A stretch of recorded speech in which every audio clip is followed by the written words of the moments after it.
হ্যাঁ কি রে এর মধ্যে? এই দেখো একটা পাখি ধরেছি, বাবাকে বলবে না। না না, পাখিটাকে ছেড়ে দে বাবা। না না, পুষবো। না নাই হ্যাঁ এই পাখিটা যে এইভাবে ধরে রেখেছিস, হ্যাঁ। তোকেও যদি এইভাবে ধরে রেখে আটকে রাখি তাহলে তোর কেমন লাগবে? ওরও তো বাবা মা পরিবার আছে, ভালো লাগবে না বাবা, আমার তো মন মেজাজ পুরো খারাপ হয়ে যাবে। তাহলে সেরকম ওরও মনে হচ্ছে। আর ওদের ডানা কেন দিয়েছে জানিস? কেন? ডানা দিয়েছে আকাশে ওড়ার জন্যে। আর এইভাবে ওড়াটাই হচ্ছে বেটার। ওকেও স্বাধীনভাবে বাঁচতে দে, তাই না? কোনো সময়ের জন্য এইভাবে পাখিকে ধরে রাখতে নাই, খোলা আকাশে ছেড়ে দিতে হয়। চ দেখো অবস্থাটা শুধু দেখে নাও। মানে আমাকে ঠেলে ফেলে দিচ্ছে লজ্জাতে। Hello everyone, welcome back to my channel. চলে এসেছি আমি পিউ ফ্রম দুর্গাপুর। সবাই কেমন আছো? গুড মর্নিং সবাইকে। দেখো সকাল সকাল ছাদে এসেছিলাম, ছেলে একটা পাখি ধরেছিল সেটা ছাড়তে, তো সাথে একটা কন্টেন্টও বানিয়ে নিল তোমাদের দাদাভাই। তো এখন তোমাদের দাদাভাইরা ফটো তুলছে। তো এই ভয়েস সেভারটা আমি পরে দেওয়ার একটাই কারণ হচ্ছে যেহেতু কন্টেন্টটা ওরা বানাচ্ছিল, তো আমার মোবাইলের মধ্যে কানেক্টারটা লাগানো, বাট মাইকটা হচ্ছে তোমাদের দাদাভাই আর ছেলের কাছে। তো ওরা ফটো তুলছে, কথা বলছে, সেইগুলো শোনা যাচ্ছে, আমার কথাগুলো শোনা যাচ্ছিল না, সেই কারণে ভয়েস সেভারটা পরে দিল। ওইখান দিয়ে নে বাবা, হয়েছে? হয়ে গেছে। চ নিচে চ। যাও না, তুমি মাইকটা ঘর ঘর ঘর ঘর করছে জানো? ওই আমার তো মাইকই নেই। যাও বাবা, তুমি মাইক যাও। নাই তো হবেই। বাবা চলে যাক, বাবা যাক, আমরা যাচ্ছি 5-2 মিনিট। কেন? যাও বাবা, আমাদের ডিসকাশন আছে।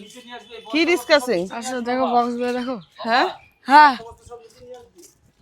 এই দেখো কত কি সুন্দর, স্বাদ দিস না গুলো, কত সুন্দর। দেখো দেখো কত সুন্দর দড়ি ফড়ি দিয়ে বানিয়েছিল পাখির বাসা। এস তুই নষ্ট করে দিলি ওর। আমি না, ওই যে কোথায় দিয়েছিল না, কোনোদিনও করবি না কোথায় এগুলো। দিয়েছিল না, ওই ওই ঠাকুমাদের বাড়ির ওখানটায়। কিন্তু করবি না বাবা, অঙ্কুর অঙ্কুর, আমি শুধু পাখিটা ধরে দিয়েছি। করিস না, ওগুলো করতে নেই। ঠিক আছে। এখানে কিটি সোনার নখ কাটতে এসেছে। মামা কি করছে? আজকে নখ কাটা হবে, এই বড় বড় হয়ে গেছে জন্য। কি করছে গো? ও বুঝতে পেরে গেছে, দেখো। নখ দেখে নিয়েছে তা মনে হয়।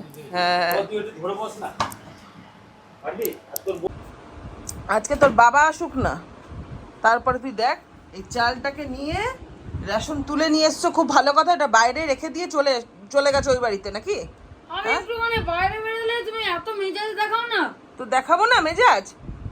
চালটা মানুষ ঘরে ঢুকে বলছে কিটিকে খাওয়াতে হবে, ও ওই বাড়িতে চলে গেছে। কি করতে গেছিল ওই বাড়িতে? আরে ওই বাড়িতে লেবু হয়েছে, ওটা দেখতে গেছিলাম হয়েছে কিনা, গন্ধরাজ লেবু। গন্ধরাজ লেবু। এখন রোদের মধ্যে রেশন তুলে এসে আবার রোদের মধ্যে ওই বাড়িতে গেলে ঠান্ডা গরম লাগবে না? আর এসছিস রোদ থেকে, এসেই জল খাচ্ছিস, একটু পরে খেতে হয় না জল? আসলে বাবা বেরিয়ে গেছে, দেখে নিয়েছে, ওর জন্য তোমার মানে চাল রেখে দিয়ে চলে গেছে। বাবা যদি ঘরে থাকতো এই জিনিসটা করতে পারতো না। কি? আর রেশন কার্ডের জায়গা রাখো। মাইকটা ঢুকিয়েছিলে, মাইকটা নিয়ে চলে গেছিলে গলার মধ্যে। ওর মধ্যে মাইক আছে, দেখো তো। একটা মাইক তো, এই যে একটা মাইক। দেখতে পেলাম দুটো। একটা মাইকে দেখো, দেখি দেখি। একটা মাইকে দেখো। ওই এই তো দুটো। তোর বাবা নিয়ে গেছিল এই মাইকটা? তাহলে তোর কাছে কোথা থেকে এলো? আমি কন্টেন্ট বানাবো। হ্যাঁ, তোর ভিডিও ছাড়া হয়নি আজকে। কন্টেন্ট নেই। আর কি যেন বলতে গেলাম, রেশন কার্ড জায়গায় ঢুকাও আগে, যাও। না, মেজাজ কেন দেখিস? হ্যাঁ, মেজাজ কেন দেখাস? মেজাজ কেন দেখালাম সেটা তো একটা চট দেবো, তোর থেকে কৈফত নেবো? ওদের মধ্যে ঘুরছিস, শরীর খারাপ হলে আমারই হবে। দেখালে শরীর খারাপ হলে আমারই যাবে, ঠিক আছে? তাহলে আমাকে দাও দেখি 30 টাকা দিতে হবে। এই যে শুরু হয়ে গেছে। কিসের জন্য আইসক্রিম খাবো। আইসক্রিম? একদমই না, ঠান্ডা গরমটা লেগে যাবে, রাখো। আরে আর যারা খেলাধুলা করে তারা আইসক্রিম খায় না। তোমাকে সামনের মাসে জিমে ভর্তি করে দেবো। বাবা চলে এসছে না? তো বাবা চলে এসছে। আমার এখন রান্না হয়নি। বাবা জানো তো না, ডিমের ঝোল করতে বলেছিল, করিনি কিছু এখন। হ্যাঁ, কিছু বললে? কি গো, কি বললে? শুনতে পারলাম না। আজকে রান্না করব না, ডিম আলুর তরকারি ছেলে বলেছে খাবে।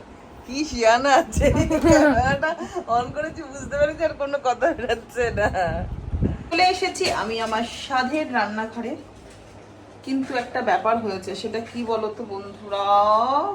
ব্যাপারটা হচ্ছে এটাই, কালকে রাতে একটা প্ল্যানিং করে রেখেছিলাম যে আজকে একটুখানি কি বলে মটর ডাল বেটে ডিম ফাটিয়ে একটা বড়ার ঝোল করব, কিন্তু সো ব্যাড, কারেন্ট নেই, এখানে কাজ হচ্ছে। তোমার দাদাভাই জিজ্ঞেস করলো, বললো 2 ঘন্টা ধরে চলো।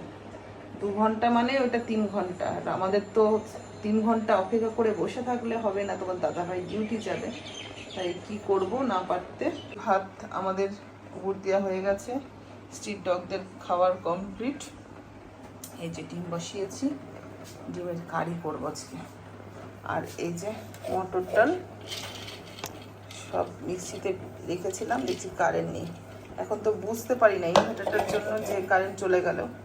এবার মিক্সি তো চালানো যায় না, এবার যখন মিক্সির লাইন ঘুরিয়েছি দেখছি যে চলছে না, বুঝে গেলাম কারেন্ট নেই। তো যাই হোক, এটা ফ্রিজে ঢুকিয়ে রেখে দেবো, এখন কালকে দেখি করব। চলো বন্ধুরা, আমার রান্না ওইদিকে বসিয়ে দিয়েছি, এদিকে তোমাদের দাদা ভাইয়ের অনেক জামা কাপড় আয়রন করতে দেওয়া ছিল, সেগুলোকে গুছাবো। তো গুছাতে গুছাতে তোমাদের কিছু কমেন্ট নেওয়া যাক। সাথী চ্যাটার্জি লিখেছে খুব সুন্দর, থ্যাংক ইউ বোন। চন্দ্রা হালদার লিখেছে ঠাকুর তোমার মঙ্গল করুন মা, থ্যাংক ইউ দিদি ভাই। অমৃতা সাহা পান্ডে লিখেছে সত্যি খুব ভালো কাজ দিদি ভাই, থ্যাংক ইউ বোন। সুজন খাটি লিখেছেন very nice, thank you dear. আমরা দুজন লিখেছে খুব ভালো কাজ করছো দিদি ভাই, থ্যাংক ইউ ডিয়ার। ভালো কমেন্টের মধ্যে একটা খারাপ কমেন্ট না নিলেই নয়। কুণাল চক্রবর্তী লিখেছে ভালোই বিজনেস বানিয়েছো। জানি না আপনি দাদা না ভাই হবেন, কারণ আপনার যে প্রোফাইল পিক সেখানে একটা ঠাকুরের ফটো লাগিয়ে আপনি যে একটা ভালো ভিডিওর মধ্যে বাজে কমেন্ট করে আপনার পরিচয়টা দেখিয়েছেন, বেশ ভালো করেছেন। কথায় আছে যার যোগ্যতা কম তার খোঁচা মারার দক্ষতা অনেক বেশি। আপনার যদি ক্ষমতা থাকে আপনিও আমার মতন এই বিজনেসটা শুরু করে দেন। নিজের গাঠের টাকা খরচা করে, নিজের সময় নষ্ট করে, নিজের ঘুম উড়িয়ে তাদের জন্য ভালোবেসে রান্না করে একবেলা খাইয়ে ভিডিও পোস্ট করে তারপরে এরকম মন্তব্য করতে আসবেন আমার কমেন্ট বক্সে। জ্যোৎস্না ঘোষ লিখেছেন অনেক অনেক ভালোবাসা দিদি ভাইয়ের জন্য। দিদি ভাই আমি জানি তোমার শরীর খুব অসুস্থ, তুমি তাড়াতাড়ি সুস্থ হয়ে যাও, ভগবানের কাছে প্রার্থনা করি। অসংখ্য ধন্যবাদ সুন্দর কমেন্ট রাখার জন্য। পরিমল মণ্ডল লিখেছে ফিলিং গ্রেটফুল, থ্যাংক ইউ দাদা ভাই। অমিত চক্রবর্তী দাদা ভাই লিখেছেন ওয়েল ডান, থ্যাংক ইউ দাদা ভাই। ভোলানন্দী লিখেছে ভালো লাগলো, থ্যাংক ইউ দিদি ভাই। দীপঙ্কর হালদার দাদা ভাই লিখেছে দিদি ভাই আমাকে যদি পারো সুযোগ দিও, অসংখ্য ধন্যবাদ দাদা ভাই। মৌমিতা দাস লিখেছে খুব ভালো কাজ, থ্যাংক ইউ সিস্টার। বৃষ্টি সার্কেল লিখেছেন খুব ভালো কাজ দিদি, থ্যাংক ইউ সিস্টার। প্রতিদিনের মতন আবারও বলছি, যাদের কমেন্ট নিয়ে রাগ করো না, তোমরা কমেন্ট করতে থাকো, অবশ্যই নেব। বাজে বন্ধুরা, কারেন্টের আশায় বসে থাকলে আজকে আর খেয়ে যেতে পারতো না ডিউটি তোমার দাদা ভাই। দেখো এখানে ডিমের কালিয়া করেছি, হোক এটা একটু ঢাকা চাপা দিই।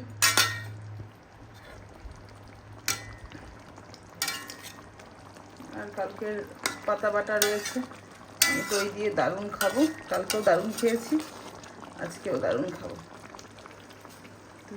চলো এটা একটু ঢাকা দিয়ে রাখি, সেদ্ধ হয়ে যাবে তাড়াতাড়ি। দেখো আমার পাপা উঠে গেছে ঘুম থেকে। বাবা কেমন হয়েছে আজকে ডিমের ঝোলটা? স্নান করো, ঠিক হয়ে যাবে। স্নান করলে না তো আজকে স্নান কিন্তু এইভাবে করি না, আমরা খাই না, স্নান করার আগে খাই না। আজকে কিন্তু ঠিক করোনি তুমি এটা। আরে খুব খিদা পেয়ে গেল। আর কি যেন বলতে গেলাম, ডিমের ঝোলটা কেমন হয়েছে? ভালো হয়েছে সত্যি? আমার ছেলে ডিমের ঝোল খায় না জানো তো, কিন্তু এই কারি করলে খায়, ও মশলা সব জিনিস খায়। চলো পরে আসবো, একটু মোবাইল দেখছি। দেখো এসেছি ভিডিও করব, দেখো আমার মেয়ে চলে আসছে, আর দেখো কি হারে ঝড় হচ্ছে আর কিভাবে মেঘ করেছে। বিকালবেলা কেউ বলবে এটা? ও কি হাওয়া, মেঘ দেখো ছেড়ে বৃষ্টি আসছে।